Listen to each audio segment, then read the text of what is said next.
अस्सलाम वालेकुम। Today we are going to start lecture number 6। और यहाँ पर जो है ना आपको हिस्ट्री ऑफ कंप्यूटर्स एक लंबी सी स्टोरी दी हुई है, आपने इसको रीड करनी है। देन आपने मेन आइडिया और ट्रू फॉल्स आपने गैस करने हैं। सेम आपको मीट में भी ऐसा ही पैरा आएगा, आपने वहाँ से मेन आइडिया बताना होगा या ट्रू फॉल्स बताने होंगे।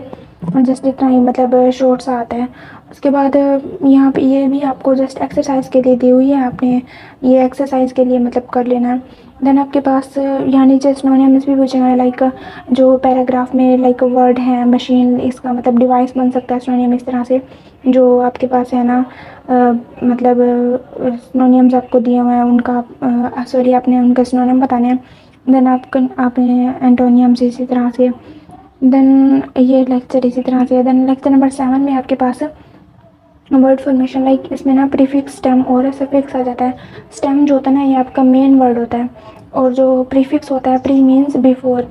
प्री में ना वर्ड जो है ना हम पहले ऐड करते हैं स्टेम के, तो वो प्रीफिक्स बन जाता है। और जब एंड में हम कोई कुछ वर्ड ऐड करते हैं तो वो सफिक्स बन जाता है। लाइक यहाँ पे आपको एग्जांपल दी हुई है मैयर की, तो मैयर एक स्टेम है। देन जब हम एबल ऐड करते हैं तो वो सफिक्स बन जाता है। लाइक जब हम स्टार्ट में आई एम ऐड करते हैं तो वो प्रीफिक्स इस तरह से। यहाँ पे अगेन आपको कुछ प्रीफिक्स और सफिक्स कोई एग्जांपल लाइक दी हुई है।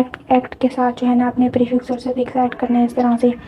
देन आपके पास यहाँ पे सफिक्स जो है ना नाउन वर्ब एडजेक्टिव एडवर्ब में लिए हुए हैं, आपने ये मतलब देख लेने हैं आपके एमसीक्यूज के लिहाज से। लाइक जो है ना सफिक्स जो है ना नाउन्स कौन से होते हैं, वर्ब कौन से होते हैं, इस तरह से।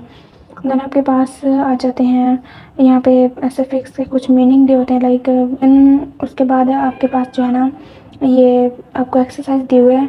आपने ऑथेंटिसिटी, इसका जो बेस वर्ड है ना लाइक ऑथेंटिक बनता है ना, तो वो आपने यहाँ पुट करना है। इसी तरह से कॉलीगेट में कॉलेजेस आ जाएगा, कोमेटोज में कोमा, इसी तरह से कंपैरेटिव में कंपेयर, डिफरेंशिएट में डिफरेंट, इसी तरह से आपने एक्सरसाइज करनी है। देन आपके पास ये जस्ट आप एक्सरसाइज प्रैक्टिस के लिए करेंगे। देन उसके बाद हाँ ये जो है ना आपने आपके मिड के लिहाज से भी देख लेने हैं ये वाली एक्सरसाइज के ना, जैसे रिमार्क, रिमार्केबल, या इसी तरह से जो आपको वर्ड दिए हुए हैं आपको फिलिंग द ब्लैंक्स में पुट करने होंगे कि मतलब कौन सा कहाँ फिट आएगा, इस तरह से। देन आपके पास लेक्चर नंबर 8 में जो है ना अगेन वही प्रीफिक्स आ रहे हैं, लेकिन यहाँ पे जो है ना प्रीफिक्स कुछ इस तरह से उनका मीनिंग भी बताया हुआ है। Like un means unhappy, not happy, इस तरह से जो है ना मीनिंग आपको बताए गए हैं।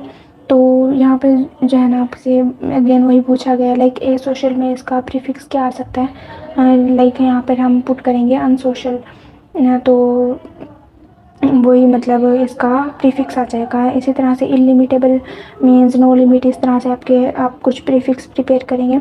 देन आपके पास जो है ना यहाँ पे अगेन वही प्रीफिक्स का नेगेटिव और पॉजिटिव में मतलब उनके मीनिंग बताए गए हैं। लाइक पॉजिटिव में जब आपके पास री मतलब ऐड करेंगे तो रीऑर्गेनाइज मतलब डू अगेन, टू मच, इस तरह से। देन आपके पास प्रीफिक्स फॉर साइज आए हैं, like semi conductor means half conductor, size के लिहाज से बताया है। देन लोकेशन के लिहाज से टाइम ऑफ ऑर्डर।